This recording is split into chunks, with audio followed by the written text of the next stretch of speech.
learn from each other, take the time to listen and meet with one another and get to know each other better. And so I just want to say a few words about this space. So this church is almost 100 years old. So it was built by someone who had served during World War I as a chaplain. And then when he came back, he really wanted to honor those who were killed in World War I.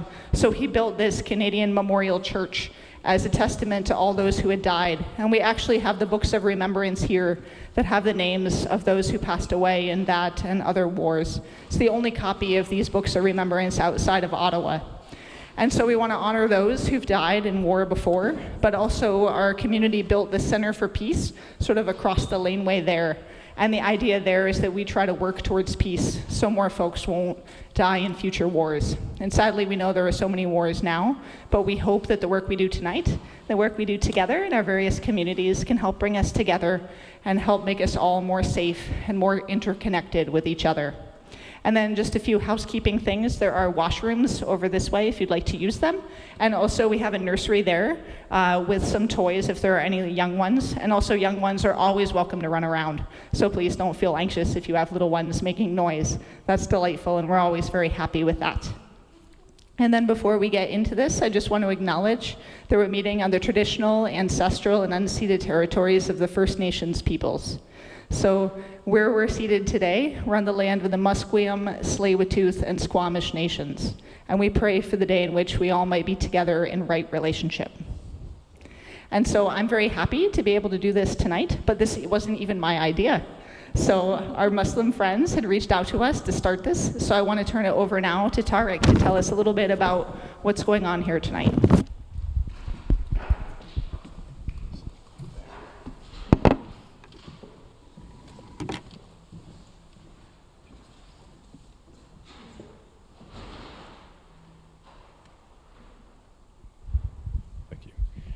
Good evening, everyone. Really grateful that everyone is here for this very important topic, knowing your Creator. And our Creator in the Islamic faith, we refer to God as Allah. And we believe that Allah is one, alone, and all-knowing, all-seeing, and all-powerful. And others refer to Allah as God, the Great Spirit, or the Creator, or other names. But as Muslims and those that speak Arabic around the world, even Christians, when they refer to God, they say Allah. And I want to start with the prayer. As Kathy mentioned, there's a lot going on in the world today.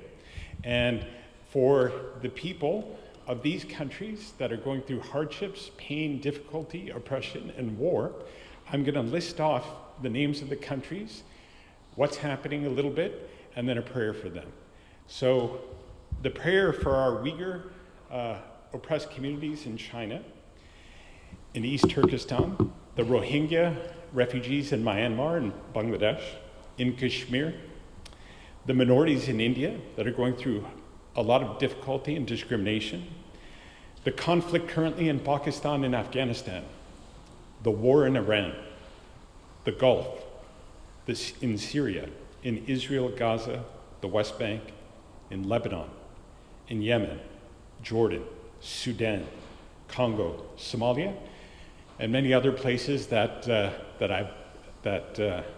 very, very horrific things are happening to people. And as solidarity, as brothers and sisters in humanity, we do a prayer that Muslims do in literally every prayer. Whenever you see a Muslim prayer, by and large, this is the first prayer we recite. A'udhu billahi minash shaitanir rajim. O Allah, protect us from shaitan, the accursed.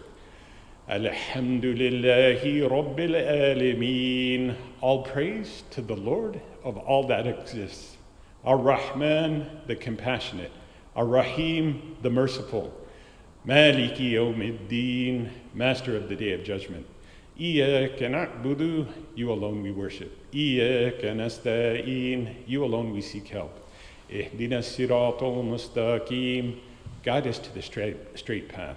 Siratal ladina an'amta alayhim, the path of which of those that you have favored. Ghayril maghdubi alayhim waladdallin, but not the path of those that have earned your anger or went astray. And so we gather today with the singular, profound vision to know our Creator, God, Allah, the Creator, the Great Spirit. This dialogue was born from the belief that while our paths may differ, our source is one. Our vision today is simple, profound, to know our Creator through the lenses of the Muslim, Christian, Jewish, and First Nations traditions. In an era where xenophobia and racial and religious hate are often amplified by the digital world, knowing our Creator is our strongest defense. When we recognize that every human being is a masterpiece of the divine, we realize that online harms and hate speech are not just attacks on individuals, they are insults to the Creator himself. By finding our commonalities, we build a community immune to the poison of othering. Today we sit together, Muslim, Christian, Jewish, and First Nations, not to debate, but to listen. We seek to understand how the divine is mirrored in each of our traditions, whether we speak of the covenant, the gospel, the Quran, or the Great Spirit, and the sacredness of the land. We are all attempting to describe the same infinite reality. By sharing these perspectives, we find the commonalities that bind us as one human family. The Islamic proximity in our tradition, closer than the self. In the Islamic tradition, knowing the Creator begins with the realization of his absolute closeness. Allah tells us in the Quran, we are closer to him and her than his jugular vein. Chapter 50, verse 16. This teaches us that God is not a distant architect watching from afar, which I used to believe. He is the very pulse of our existence. To know him is to look inward as much as it is to look upward. The pillars of faith. To provide a roadmap for this knowledge, our faith in Islam offers two frameworks of faith. A simple total acceptance of Allah as he is, with all his names and his attributes. It is a heart-centered yes to the divine. The detail, this expands our faith into the mechanics of the universe. It teaches us to believe in his angels, his revealed books, his messengers and prophets, including our final and the final messenger, Prophet Muhammad, peace be upon him. Crucially, in our faith, this includes qadr, the belief that the ultimate power over all things, both good and bad, in our limited human perception, rests with Allah, with God. We find peace knowing that nothing happens outside of his wisdom. And as the Quran reminds us, to him we shall all return. The Bridge of Love, one of our friends here, last time we were here, mentioned Rumi. And Rumi is a great scholar and teacher and even a judge in the Islamic faith. Many of us may have read his teachings. The Bridge of Love. The Prophet Muhammad ﷺ taught that the Creator loves his creation more than a mother loves her child. In one narration, 70 times more than a mother loves her child is how much our Creator loves us. The great book, the poet Rumi, took this theological truth and turned it into the language of the heart. To Rumi, knowing the Creator is an act of falling in love. The call, what you seek, is seeking you. The obstacle, your task is not to seek for love, but merely to seek and find all the barriers within yourself that you have built against it. The inner mirror. Everything in the universe is within you. Ask all from yourself. The devotion. Let the beauty of what you love be what you do. And finally, at the tapestry, as we open the floor to our Christian, Jewish, and First Nations brothers and sisters, let us listen for the echoes of these truths in our stories. May we recognize that the jugular vein of one is the breath of life to another. Let us begin this dialogue with open hearts, ready to see the Creator in the face of the neighbor. Thank you.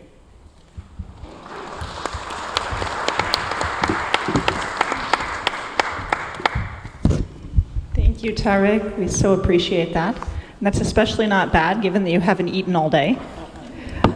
So they're going to be ducking out in just a couple minutes just to go eat and break their fast after fasting all day, but then they'll be back, I promise. We're just going to go through our prayers and open our fast. There you are. Fantastic. Thank you. It's xʷməthkʷəy from Medina. They're sharing dates. Dates and water are how you traditionally break fast. Thank you so much. We'll be back in 2 seconds. It's a fast prayer. So in the meantime, I'm very happy to turn it over to Norm Leech. So Norm is amazing. I don't even know the best way to describe what you do. I know you work, I believe you run the Frog Hollow Neighborhood House, and you teach restorative justice, and you just bring delightful openness and joy wherever I've seen you speak here. So we're just so happy to have you here today, Norm. I'm going to keep talking for just a minute while you finish eating your date. Perfect. And when you're ready, would it be better for folks if speakers stand up? I know having folks on the lower stage, yeah, if that's okay with you, maybe if you stand up. Having folks on the lower stage is more intimate, but then everyone is very short and you can't always be seen. So here we go. When you're ready, over to you, Norm. Sure. It'll fit. Xʷməthkվəy Norman Leech and Scottish Tsleil-Waututh Musqueam Amity at Anna. So it's very good to see you all here tonight. My name is Norm Leech. I'm from Tsleil-Waututh of the Tsleil-Waututh Nation. Our understanding of Creator is evolving largely because our language is gone. Our knowledge has not been passed down continuously. That has been very disruptive. So I've had to learn a lot on my own by inferring and surmising and deducing from the practices that we have. And so I'll do my best to explain. And in my learnings, I have crafted a prayer that I sometimes use to say what my understanding of a prayer would be. And I would say, "Oh, Great Spirit, Spirit of all things, Spirit of everything, everywhere, every when, Spirit of the sun and the stars and the moon and the earth. We are grateful. We are grateful for the day. We are grateful for the opportunity to be human beings on this amazing planet. We are grateful for all the things that we've been given and the opportunities to care for these lands in a good way as best we can. We are grateful for everything that we have been shown and everything that's been provided to us, the food, the water, the land, the creatures, everything. We know that we will do our best to care for it as best as we can and to repay the generosity of all that we've received." So, and then we would always end with xʷməthkվəy, which is all my relations. And maybe that's another way to explain our understanding of the universe, is that we are all related, but not just to the people. We are related to everything, everywhere, every when. We are part of. We are not separate from any of it. For us, it was as simple as the land. The land gave us everything, and everything that we ever needed as far back. And we're some of the people who have not left our lands.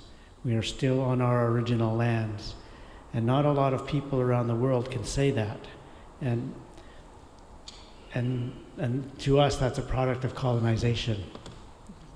And it's kind of brilliant in the way that it works.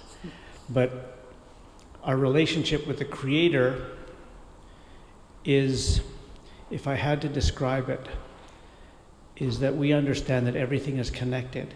So everything has spirit, and so everything is related through spirit.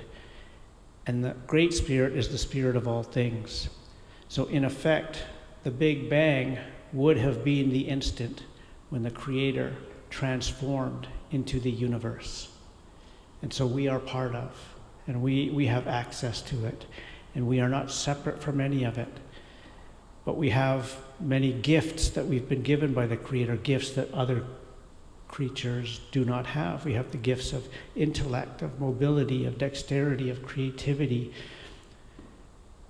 And so we have the gifts of noticing, of many senses to notice many things.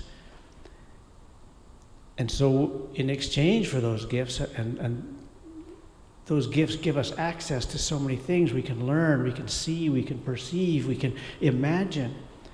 But we also have the gifts to notice imbalance and to notice whether the river seems off or the mountain seems different, or even our cousins over the mountain, does it feel like they need help?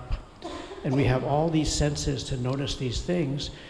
And we also have the gifts to transform ourselves and to transform the world around us. We can move things. We can improve the salmon spawning streams. We would build a fence across the mouth of the stream so that the salmon could not go up through that fence to go spawn, because they would come to spawn and they would all get stuck there. And we would take the strong and the healthy and the biggest ones, and we would pass them over the fence so that they would go spawn. And we would harvest the small, the weak, the damaged, so that we would improve the stocks. We would do similar with the medicine growing areas. We would improve them. We would find where the medicine was growing well, and we would help. So that at its basic level, we would listen and we would help. But at its more complex level, we would notice and we would transform. Because in exchange for the gifts of being born humans on earth, our responsibility is to care for it as our grandmother, and to repay the love that she's already provided us simply by being born as humans and be born on these lands. So that's our understanding of what it means to be a human being. And the rules on how that works were really dictated by the land itself. We learned from the land what food to eat, what animals were available for eating, how to catch the salmon, how to catch the deer, how to prepare them. All of them were originally learned from the land and the animals there as well. But the land is different in many places. So the rules and the food and the laws of the Arctic are different from the laws of the rainforest. It's a very different way of life. So that's why the cultures, the languages, the practices are different depending on the land that people are from, because she is our first teacher. We say our stories are written on the land. Our history is written on the land. So we never had to create a written language. Everything was verbal, was oral. But it also meant that we always had to have the conversation. We could never refer to a written text and say, I'm sorry, but this is what is written. We would always have to talk about it, and we would have to come to some agreement. So in our minds, that is a much more dynamic and living and elegant way of storing information rather than writing it down. So that's as much as I'll share at the moment as a start, but happy to have the conversation. So thank you for listening, all my relations.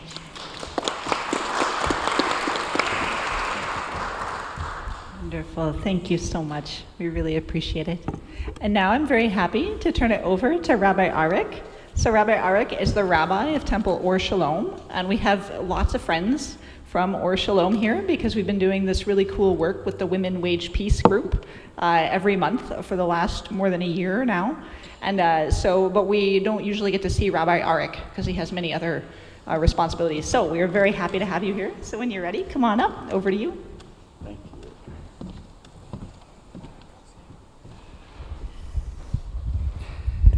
Thank you so much, Kathy, for inviting me, and I'm deeply honored to be here in this moment with you all. And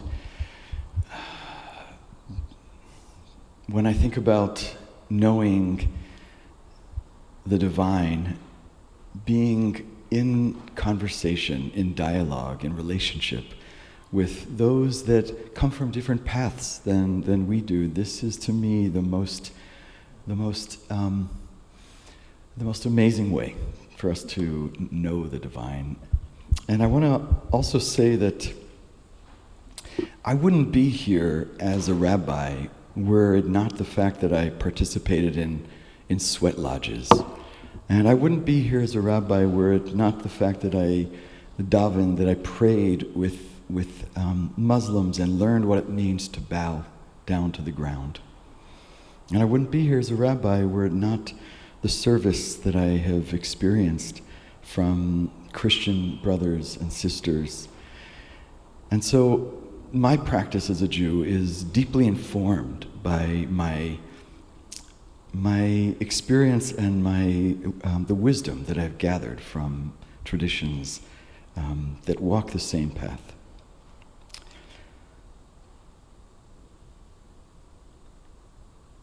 Knowing the Creator, it's a bold topic. And in fact, in our tradition, we're not exactly certain or convinced that the Creator can be known. The answer, like many in our tradition, is yes and no. To paraphrase Maimonides, a great 12th century Jewish philosopher, he said, if you think you fully understand God, you may be worshiping a very impressive idea, but probably not God. The first lesson that we as Jews learn when it comes to God is based on the scroll that hangs up on the doorpost of Jewish homes called a mezuzah. And this little scroll is there as a reminder, because the most essential problem when it comes to knowing the divine is that we forget. We're very forgetful. Even if we have glimpses into the divine, we quickly forget and we operate on autopilot.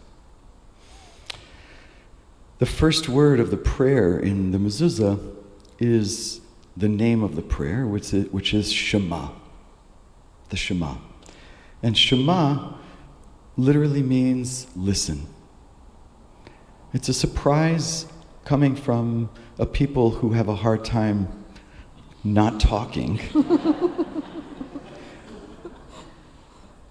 But we are instructed, the first thing we're instructed to do is listen. And by nature, when one listens, they quiet down. And they begin to get themselves out of the way. This is our first way of connecting with the divine, is the divine is wanting to be known, but sometimes there's not enough room because we're so filled with our own selves. And the next word in this prayer is Yisrael, Israel. And Israel literally, as many of you probably know, means the one that wrestles with God. We're God wrestlers. In fact, it was just a few days ago that we had a joint event with the church that's hosting us temporarily while our building is being renovated. And we had an evening of storytelling. And at the end of the evening, the pastor and one of the spiritual leaders of the community came up to me, and they noted that all of their members told stories that had very God-heavy language. And our members did not mention God at all. And they were even wondering, do we believe in God? And I looked at them and I said, I envy the relationship, the simple, pure relationship that you have, direct relationship with the way you talk about God. In Judaism, it's complicated. It's complicated. We wrestle We wrestle with the notion of God. You know, there's one Jew, there's two opinions, and there's three theologies. One of my dear teachers in Jerusalem, a man with a black hat and tzitzit and fringes and looks like the most orthodox person you could imagine, taught a class called I Don't Believe in God. And in this class, he would describe the fact that Judaism, even though it's a monotheistic tradition, has many names for God. It happens that G-O-D is not one of them. But of all the various names, each one is there to describe some facet of our limited perception of the divine. In this prayer, the Shema, the next two words are Adonai and Eloheinu. These are, you might say, the pillars of the divine name that we experience in the Bible, in our prayer. They come up over and over again. And if you read the Bible, one is translated as God, the other is translated as Lord. You don't get much nuance from that. In the Hebrew, the first word, Adonai, is an amalgamation of three words: is, was, and will be. And it's the word that we understand describes the transcendent nature of God. That God is beyond one dimension. It's beyond the singular dimension that we experience. We experience the present moment, and we're not even very good at experiencing that, but that is where we are relegated to. Some say that if we were to fully experience the present moment, we would experience an aspect of God. We're often in the past and in the future. So this name of God describes the nature of the transcendent aspect of God, that which is beyond time and space. The second word, Eloheinu, or Elohim, is a plural word, and it represents the multiplicity of ways in which the divine is manifest in the world. All existence contains the divine. There's not anywhere that is not filled with the divine. This is the immanent nature of God. So we have both of these words, both of these names that communicate transcendent and immanent. And then at the end of the line, we have the word echad, which means one.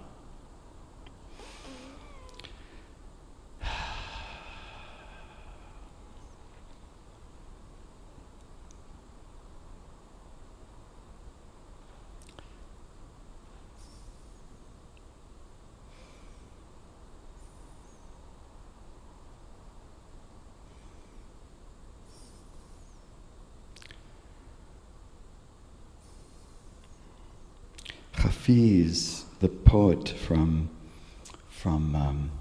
Persia, from modern-day Iran, in one of his poems,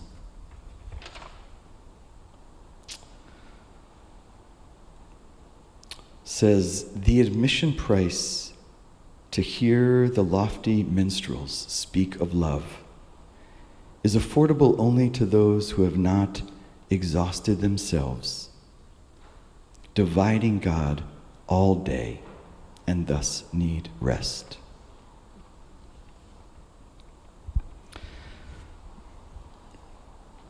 We accept that we don't understand how all things are connected. You seem very different than me. The bench is very different from your body. All the various parts of existence are uniquely individual. The highest ideal in our tradition is to know that there is, in fact, very little that separates you from that bench and us from each other. And what appears to be a world of division, our tradition always urges us to not be convinced of that.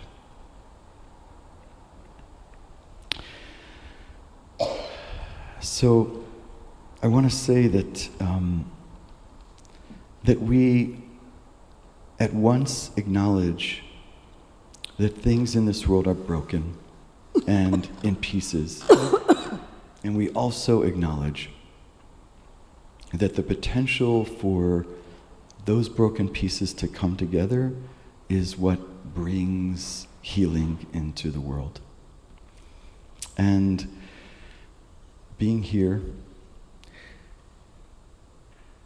bringing broken pieces together, bringing different streams of the divine into one conversation is one way that we achieve this insurmountable goal of acknowledging that we, in fact, are one. Thank you.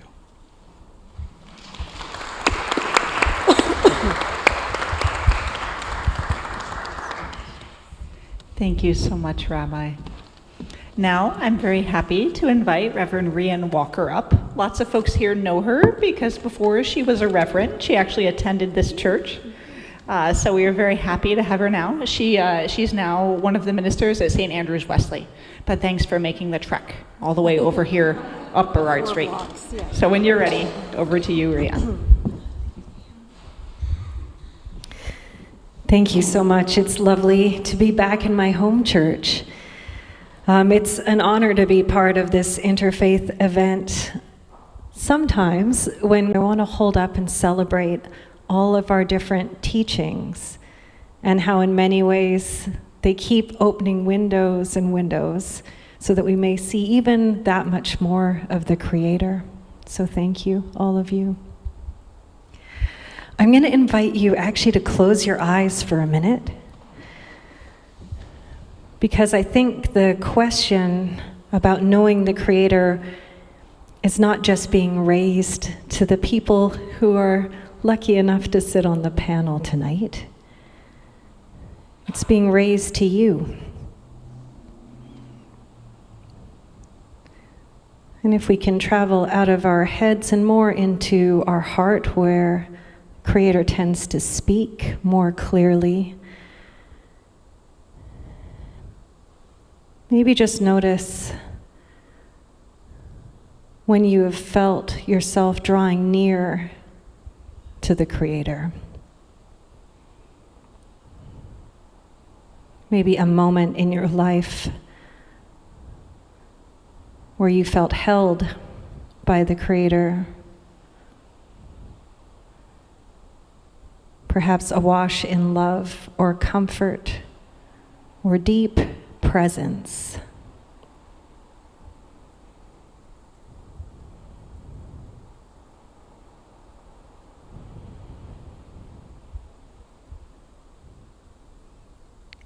And you can open your eyes at any time, but maybe when we have the coffee break, you might take a little leap and find an opportunity to share that moment with a stranger or friend. When I thought about this question, knowing the Creator, I remembered the memory that is core to me of being about 5 years old, sitting in the back of my parents' station wagon on a dreary day in Langley, looking out of the car window at the winter trees reaching towards the pearly gray sky. It was just an ordinary day in an ordinary child's life.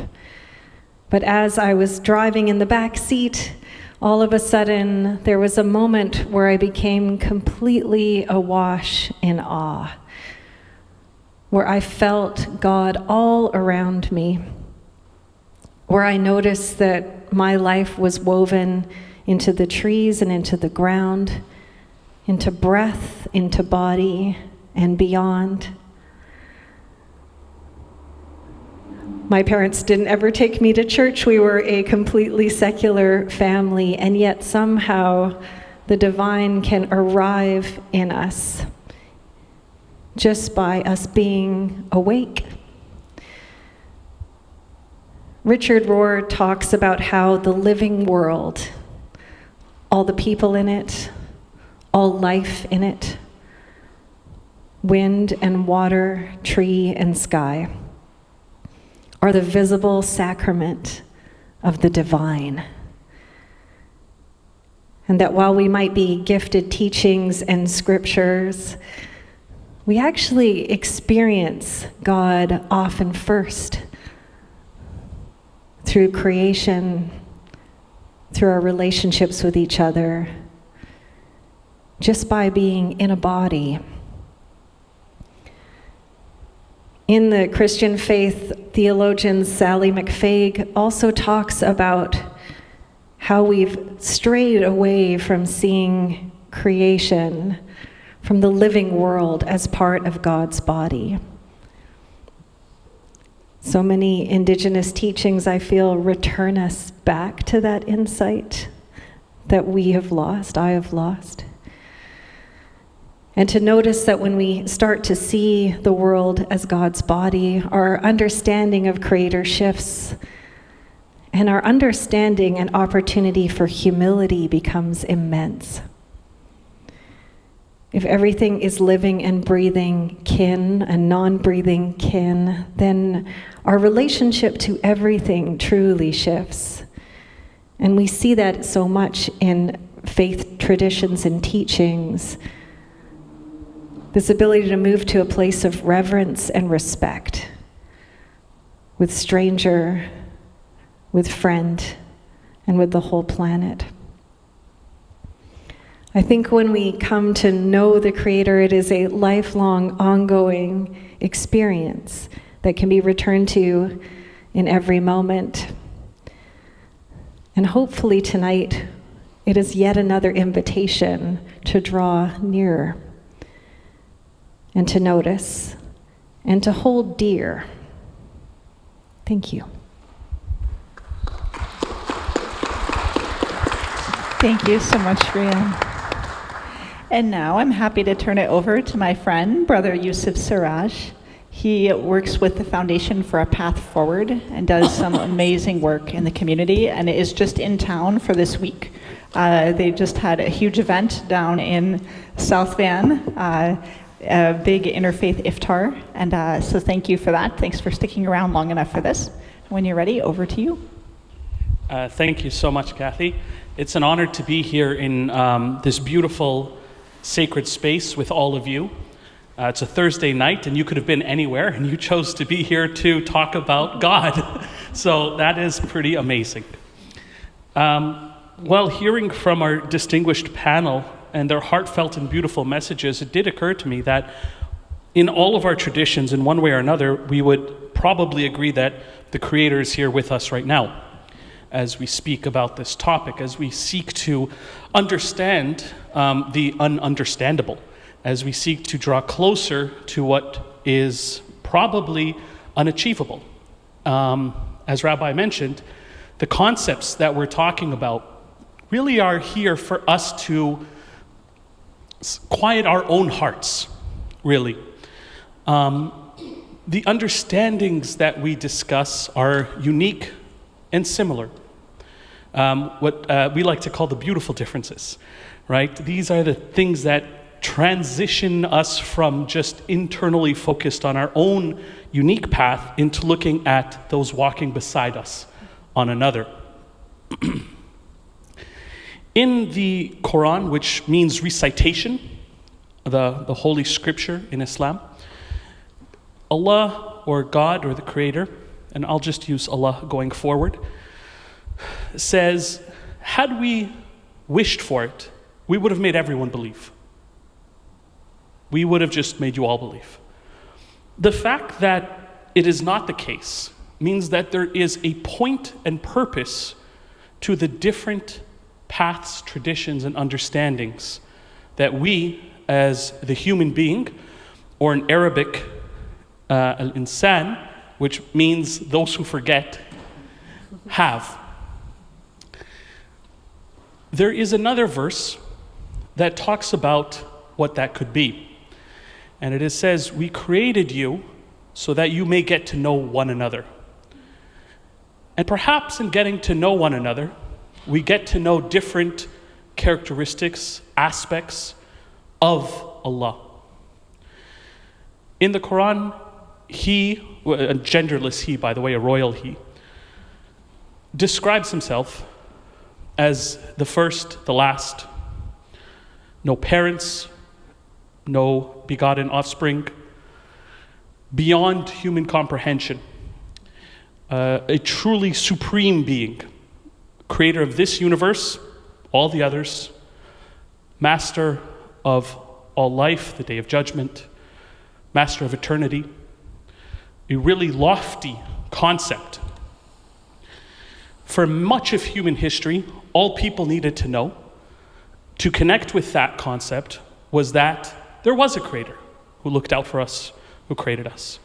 Over time, through the different experiences we've had as human communities, growing up in, as Norm was saying, different environments, different lands, there was different traditions that developed that had a reflection of certain characteristics. We as Muslims believe that Allah sent prophets or messengers. And a quick note here, in Islam, prophets perhaps do not have the same challenging stories as they do in the Bible, even though we would have many of the same prophets in our tradition as well. David, Abraham, Moses. We don't necessarily have a carryover of the same challenging narratives. Like we believe prophets were all pure. They were humans, for sure, but their experiences, at least in our stories, did not contain some of the challenges. And it's important to note, because when we say Prophet Muhammad, that is the understanding that Muslims internally would have. So all of these diverse human groups that God chose to exist, whether it's indigenous faiths around the world, from Australia to Africa to Siberia to North and South America, to the revealed religions, to the ancient religions, and maybe to faiths and religions that we no longer know about, but had a grain of that experience of divine. All of us are on paths. As Tariq said in the beginning, the prayer that Muslims do, I think it's like 18 times minimum a day, is, "Oh, Allah, keep us on that straight path." The path of those who worship you. Now, worship takes many elements, but does anyone know what worship is the ultimate form of? It's the ultimate form of love. Not fear, not forcefulness, right? We have, as God says, no compulsion in religion. This is the message that was given to your people, as messages were given to other peoples for them to follow. And one of the most beautiful verses in the Quran, Allah says that amongst the Jews and Christians and Sabinians, others, those who worship God and did good will find their reward with Him. We acknowledge the other traditions. We acknowledge the other paths. They're there, based on God's will. If He wanted us all to believe, we would have, right? So when we think of who is Allah, what a heavy question, right? What a heavy question. We have in the Quran a glimpse of what that could be. In Islam, they're very famous, the 99 names of God. This one God, 99 names, as Rabbi was mentioning, that give characteristics. Ar-Rahman, Ar-Rahim are two of the most common, the merciful and the compassionate. But I will share with you one final point here to wrap up more or less a skill that we have in Islam of trying to get closer to God. And that is the framework of Allahu Akbar. Has anyone heard that before? Has anyone heard that in a positive context before? Okay, good. All right. Allahu Akbar means God is greater. So when someone says God is the most loving, in the back of our minds we said, true, but Allahu Akbar. God is the most loving, but he's actually greater than that. When we think God is eternal, true, but Allahu Akbar, God is more than that. When we think that God created everything in beautiful perfection, in its own unique way, perfection not in terms of how us as human beings think something should be, but rather in how it is, well, Allahu Akbar, God is greater than that. Whatever our discussion around this concept that we humans are struggling with, God is not struggling with who he is, right? God is not struggling with who we are. It's our human journey and our experience in this life, at least, to learn these things and to struggle and to grow with it. And whenever we think about the Creator, my only advice would be, take this from our tradition as we take from other traditions. Always remember that whatever we think, God is actually greater. Thank you.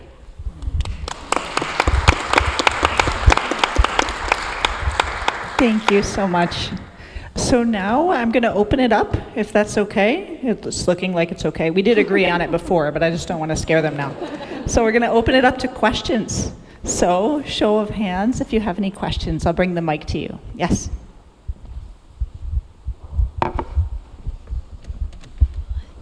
Thank you all so much. This has been so beautiful to listen to and like such soul nourishment on a Thursday evening. I think I come from the Christian tradition, and the ways in which, you know, in life, the way we see ourselves becomes the prism of how we interact with and see others, right? It becomes either a limitation or it becomes a magnifier, or and I think in Christianity, the for better or worse, the doctrine of original sin and the fall really impacts the relationship a lot of Christian denominations and Christians believe they have with God, because it always creates some barrier or some distance because of this inherent sinfulness that people are taught that they have, and therefore seeing themselves impacts that relationship with Creator, the way they see Creator, the way they feel they can come to Creator. And I'm just interested if you could talk both, you know, I mean, and feel free to follow up with an email because this is a big question. But if you could talk both to, in your tradition, how those things that separate us are reconciled, but also how you in your own personal journeys have thought through and wrestled with and reconciled and thought about those things. Don't all jump at once. You all have your mics, I believe. I think if not, I can bring you this one, but I think you have mics. I can take a stab at this. So I grew up in a small town called Fort St. John, which is near the Peace River, and it's about a 12-hour drive if you drive straight. And growing up, we were the only South Asian family from India, Pakistan origin. And our teacher and the people were very nice people, but you know, we had Bible hour in elementary school, and my neighbors took me to Catholic church every Sunday. So I got to meet a lot of very nice people, and I got to hear a lot about Jesus. And so, although I didn't know much about my faith, my family was also very secular, not practicing, observing per se. And years later, when we moved to Vancouver, I went to the mosque for the first time. And at the mosque, it had a chart of all the prophets from Adam, Moses, Abraham, David, Solomon, and then I saw Jesus. And even I, as born in a Muslim family, I didn't know there was a connection between Muslims and Jesus. And so I was excited. I was like, oh. So it had the Arabic name, Isa. And so I was like, I didn't know that. We believed in Jesus too. And then as I grew older and I started to learn more about the faith, And I realized there's more commonalities than differences. And so this comfort level of being with Christians, and then later on being with Jewish communities and Sikh communities and First Nations communities and others, that early welcome and that early care helped inform the fact that all people are generally good, but somebody has to make that step. And so a lot of the work that we do since September 11th, all these wars in the Middle East, this need to meet each other, to have dialogue, to understand each other. And so Yusuf and I, we call each other, you've heard of Ghostbusters, Silo Busters, Silo Busters. So a silo, we're in our silo in the real world, in our ethnic group, in our racial group, in our gender, in our age, and also we're in our silos online. And the vast majority of us are spending 12 to 14 hours online, and the algorithms in social media companies serve up content that reinforces our bias or excite our emotional state, and usually it's not a positive state because that's what engages this content more and more. And we were at a church many years ago where a lot of people were looking at me personally very angrily, and one woman just said, "You do female genital mutilization." I was like, first off, in Islam, there's no such thing as that.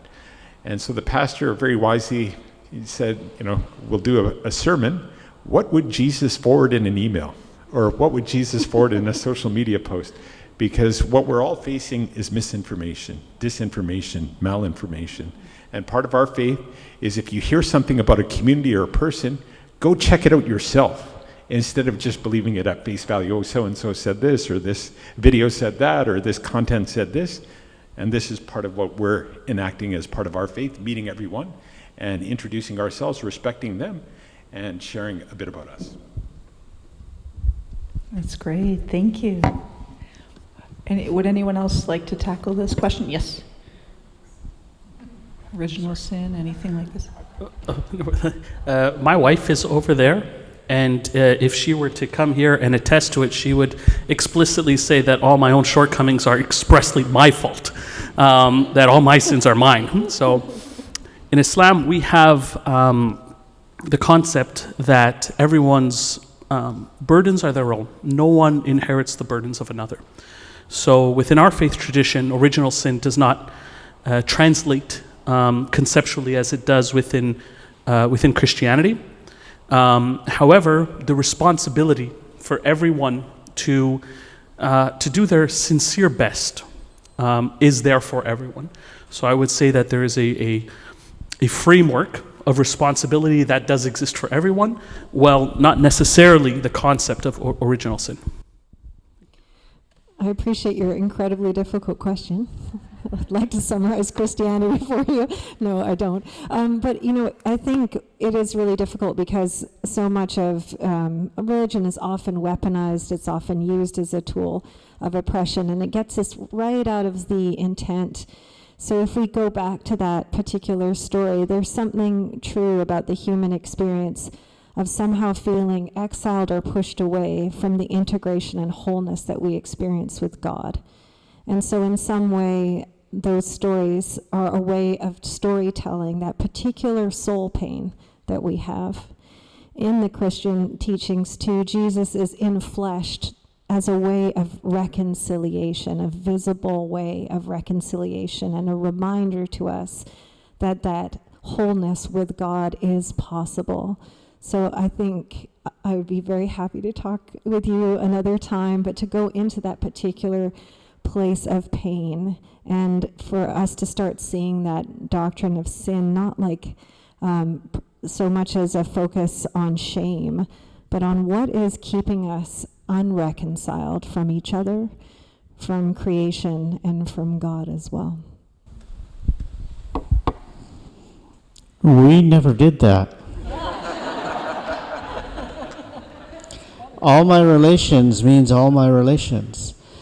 If someone makes a rule that says it's not, that you're not related to everything, well, it's whether you believe that or not. But in that universe, where everyone's an individual and everyone has their own responsibilities and their own, well, we never created rights either. You have your own relationships, but everyone is in relationship with this planet. How can you not be? And you are in relationship with everything on it. How can you not be? You cannot be separate. We did not separate. That is the worst punishment we ever imagined to tell someone. You have to go be alone. That's worse than death. We know we are supposed to be part of and related, and that's our responsibility, to be in in true relations with everything. And everything is the Great Spirit. The Spirit of all things is the Great Spirit. So you're part of. So the Great Spirit is what is, and it's real. It's not conceptualized. It's real. It is the land. It is the water. It is each other. It is me. And you're never supposed to forget that. And then you're never, ever alone. And you never feel alone. You feel part of. But you have to believe that you have that sense of connection to everything. But if you've been taught your whole life that you've only got 5 senses, and connection is not one of them, then it's possible for you to believe that you are alone and you are not connected. But if it is possible to feel disconnected, that's only possible if you have a sense of connection. So you are supposed to, that the natural, normal way of being is to know that you are connected to everything. It is unnatural, it is not normal, it is not okay, and it is not possible to be alone. Not on this planet, not in this universe. That's a fundamental difference.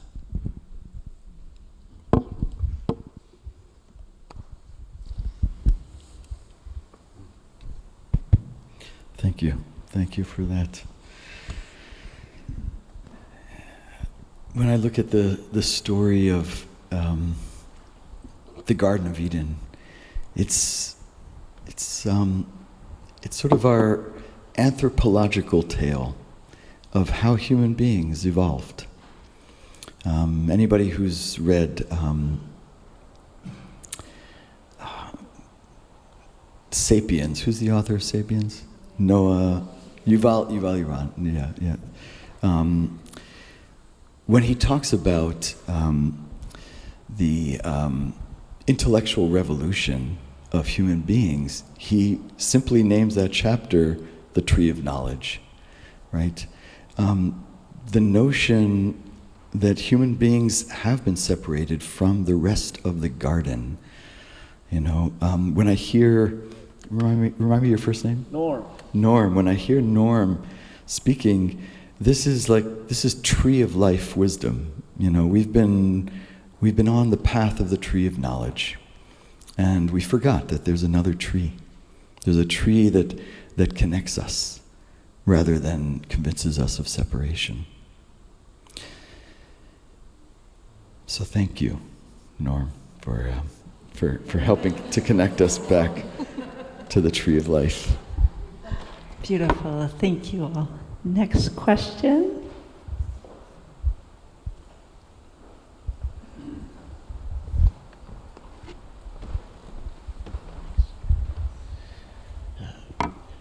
Thank you all for your wisdom. Just attention perhaps to what kind brother mentioned about using the royal he as we've come to.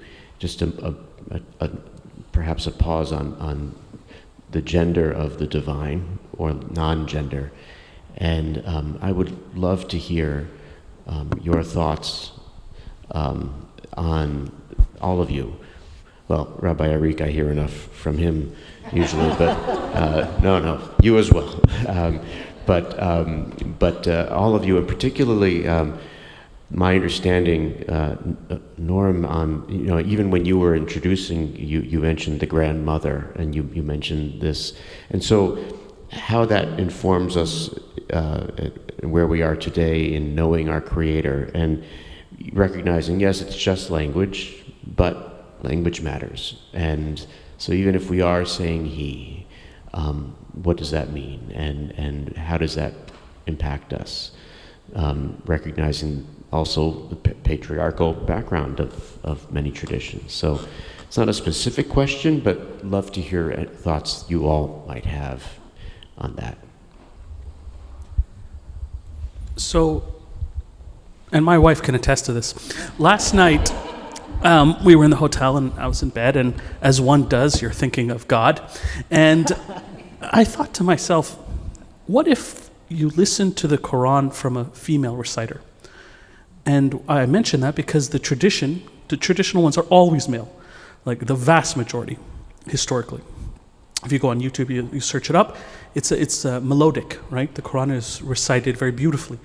But they're usually male reciters.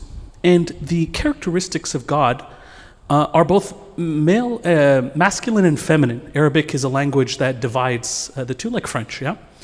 So how is your interpretation of the message in the Quran influenced by who is reciting it? So that occurred literally last night. So as a process to decouple our understanding, by and large, in the Abrahamic traditions, the kind of strength, I would say, of God, like the commandments, the power, right? Whereas there is the other half of that, which is the mercy. Rahman is the root of these words is womb, a mother's womb. The mercy of God for all of us is almost as the love of God, us being in this womb of love. There is a very strong element here that is not necessarily felt because of how we interpret the voice within religion, which is not a bad thing, but it could be that there's more understanding of the Creator that we can get by broadening this out. The greatest scholar in Islam was not a man, it was a woman. It was the Prophet's wife, Aisha. She was the one who all the scholars went to confirm their understanding. Her entire school of thought was buried in history, right? But she was the greatest scholar.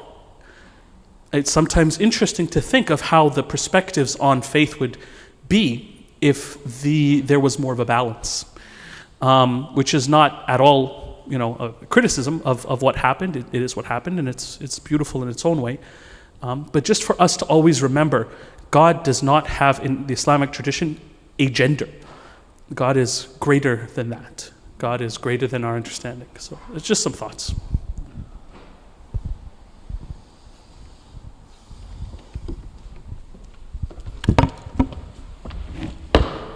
Okay, we didn't do that either.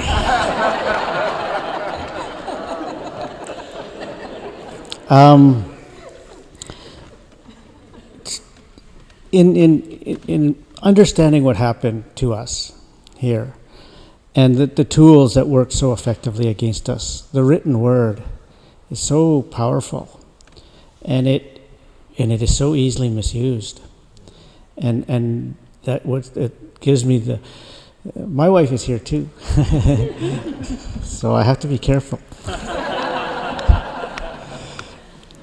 But if our understanding is we learned everything from the land and what is, and the balance of that is what works, then we are about maintaining the balance. And we are understanding the gifts of each of us. And we understood that the men had different gifts. They had strengths. They were stronger. They could hunt and fish. But the women had other gifts. They remembered. They felt the connections more strongly. They understood. They remembered the medicines. And they understood the children. And they gave life. So they understood inherently that there is connection between mother and daughter and granddaughter. Whereas men don't feel that connection inherently as much. So the balance of the wisdoms was was recognized and maintained. So ultimately the old women around the fire was our wisest counsel in almost all cases. But that probably was true in ancient cultures around the world. But in the written colonized systems, that balance got disrupted. And now all systems are imbalanced in that way. And we didn't do that. We maintained the strengths and weaknesses and balanced them so that they balanced each other out. But so we protected and maintained the counsel and the respect and the authority of the old women. But colonized systems, whether it's religion or government or lawmaking, has excluded the wisdom and the compassion and the love of the old women for a long time now, and I would say that it shows. So, and that is unfortunately an unfortunate outcome of written systems, in that they do not evolve very well.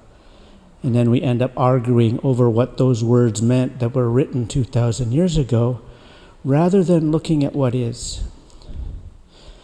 And then those written words tend to reflect the interests of the people who wrote them.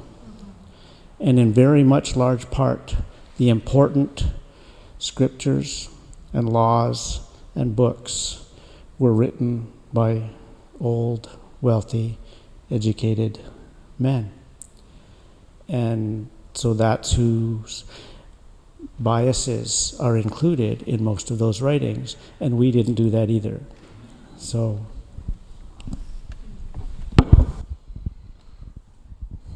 you're going to keep saying we didn't do that either, and that is possibly the best, one of the smallest but most profound pieces of wisdom some of us can take away tonight. So thank you for that. You get to laugh as well. That helps, I'm sure. Obviously, that question lands differently for me. Being in a female body, in a woman's body, I'm sure it lands differently for all the people here who are in trans bodies or queer bodies or non-binary bodies. It is hard to encounter sacred teachings where we have to go find ourselves and our imagery and our bodily experience on the margins. It's always there. We get good at finding it. But we did lose something really profound when our various traditions went through and ripped out all those experiences and shifted the language and thought it was fine to, in English, for example, to make God a he all the time. So we lost something profound. And so there's grief there for me with that question. And I think as people who are attempting to offer accompaniment and teaching to our faith communities, part of our job is to start to do that work of changing the language, shifting the language. Language isn't static. It's never been static.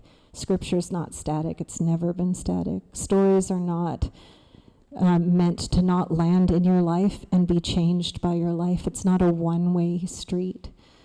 So I think that's our work as spiritual people, is to do that shifting, to use language differently, to bring our lived experiences to the teachings and back again.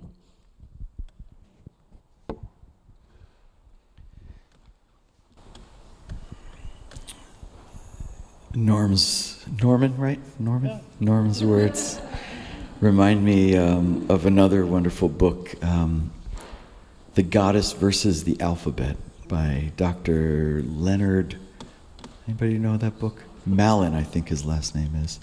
He tracks the way in which written word and patriarchy were sort of, came into the world in a similar way. So I really appreciate the way Norman is kind of bringing us into our, predating our obsession with the written word. And in the Jewish tradition, there's both a sacred masculine and a sacred feminine presence. We call the sacred masculine HaKadosh Baruch Hu, in the sacred feminine we call Shekhinah. And in fact, the Kabbalists, whenever the Jewish mystics, whenever they do any spiritual practice, they begin with an intention of bringing those two energies, those two forces together. But along with that, there's the notion in our tradition that the Shekhinah, the feminine aspect, feminine presence of the divine, was exiled. And this is sort of you might say, the Jewish mystics' subversive way of naming patriarchy. And just the way that in our time we are daylighting creeks that have been paved over, the beautiful flow of water that has been hidden underground by all of the cement and development, forgetting that essential connection. So too is the divine feminine being daylighted in our tradition, and I think in many traditions. Those of us who have forgotten, those for whom the divine feminine voice has not been heard and in the forefront.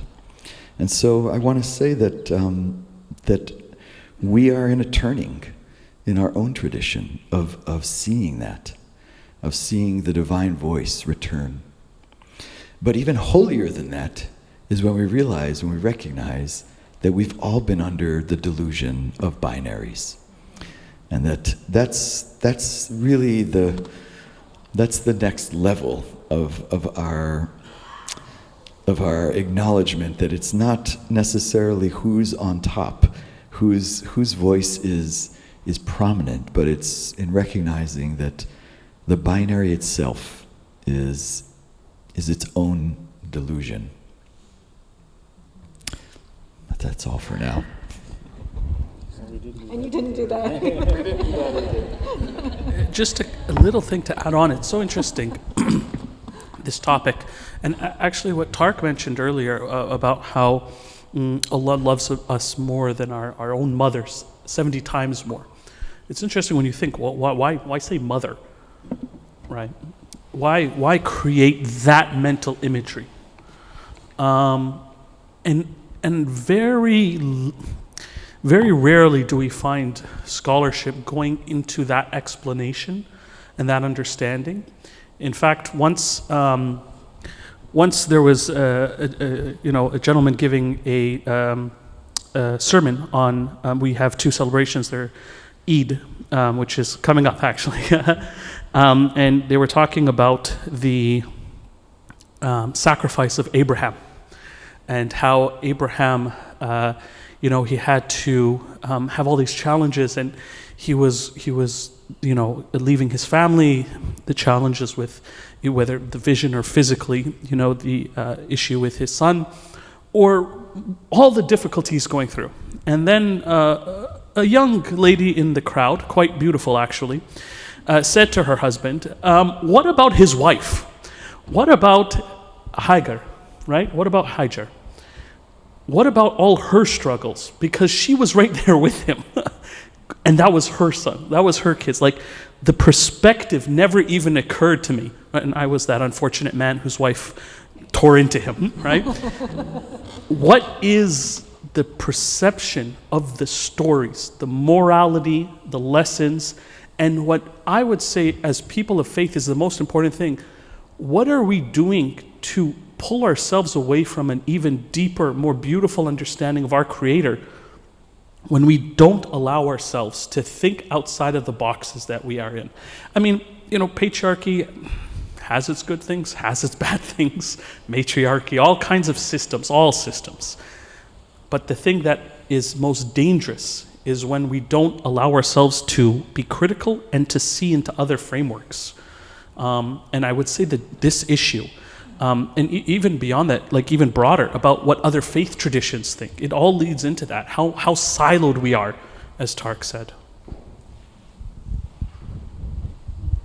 Beautiful, thank you. So Okay, I see we have one more question, but it can't be a super hard question because I know some folks didn't eat all day and I don't want to keep them here too late.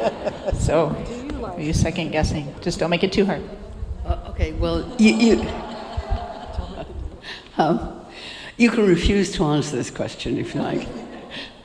So, my name is Hilary. I'm part of the congregation here at CMUC. I'm grateful to all of you. I'm blown away by the insights and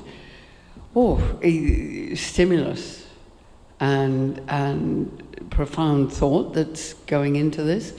One thing that occurred to me that I'd like to ask you, and you can make this one sentence, is the different roles in these different faiths of the faith leader.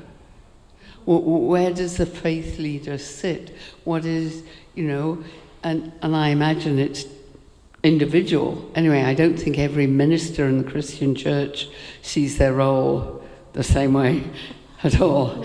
And I don't imagine every rabbi does. But are there some central themes of how you see your roles? And in the Indigenous people, is it the elders? So that was my question, and you can make it as quick as you like.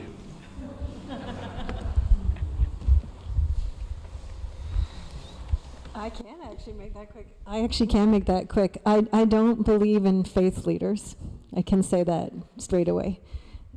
At my very best, I hope that I can help anyone who encounters me feel the divine. That is my work.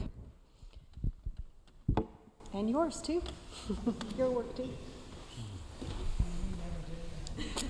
No, ultimately, and I think we ended up at the same result that most major religions started with, that the answer is love. And if you know that you are loved, then it makes it easier for you to love. And really that's how we're all supposed to, everyone is supposed to feel absolutely loved, because the land loves us. And the land never stops loving you. And the sun never stops loving you, and this earth never stops loving you, and so you are loved. And that, if you understand that, then it makes it easier for you to love others back. And I think that that's really the root of, because religions were really about finding ways of living together in a good way, and finding a set of rules that worked for the people in that place. And this is what worked for us here. And these other rules are what worked for other peoples in other places at other times. They don't always work in all places equally well, but ultimately the answer is love.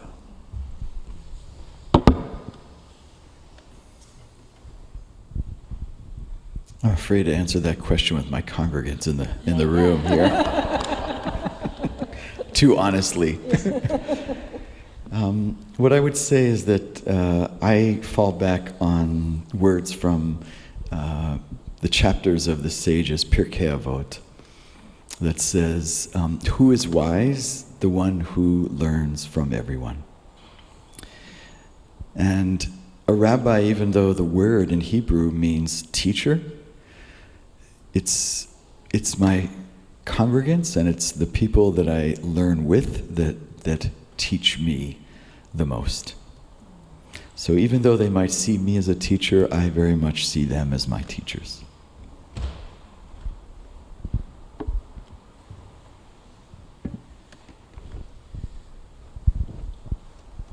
For leaders, there's a tendency, what I've seen is to criticize and see the shortcomings of leaders. And what I realize, going on 51 this year, is everyone's a human being. And our scholars, some of our scholars were all white. So imagine if 80, 90, 95% of what you do is virtuous, but you make a couple of mistakes, then you're held to account for the mistake rather than the 98, 99% of the good that you do. And so to see the humanity in the leaders and the good qualities, the negative qualities, and somebody once said, don't meet your heroes or get to know your heroes, because you can meet them and maybe see their humanity. We met a few very famous people recently, and it was not quite what I thought they would be like. And I think like our spiritual leaders, they're human beings like us, struggling like us, but because they're in that leadership position, we tend to judge them more than we would others. What I would be cautious of is mischaracterizing the light of the divine and the person who's talking about the Creator. A lot of the times, because faith practitioners are upfront and are articulating or verbalizing or helping us connect with the Creator, we ascribe that love from, it's, like psychologists are always cautious of this, right? When they have patients, they don't want that transference, right? So that transference of a person who is just like us, human, flaws, good characteristics, but when speaking about this topic, that transference of the light of the Creator, of the light of the divine, might happen, and we have in our own eyes. Just be cautious about that. In the Islamic tradition, imams or prayer leaders are chosen by the community. If you don't like them, don't pray behind them. There's no priestly hierarchy within Islam. But yeah, that transference issue I think it's an interesting thing. Other than with Rabbi, he's got it, made. Like, I feel good about him, right? But for the rest of us here, right? Like, and in all other faith traditions, this issue is important to think about. Thank you so much. And I can say, so I'm actually an ordained interfaith minister, and I became an interfaith minister so I could do exactly this, to organize things like this, and to get to know these amazing people, and to get to know you. And my favorite thing in the world is connecting people with each other. So this evening has finished now, but it's finished hopefully a little bit before your bedtime, because we do have some tea, and we have some snacks over here, and some time if you want to connect with any of these folks or each other. So please do, and thank you so much for coming out tonight. And happily, this was our first in this series, so we're hoping every 3 or 4 months we get together for more of these conversations on different topics, and I'm just so grateful to all of you. So thank you. Thank you. Yes.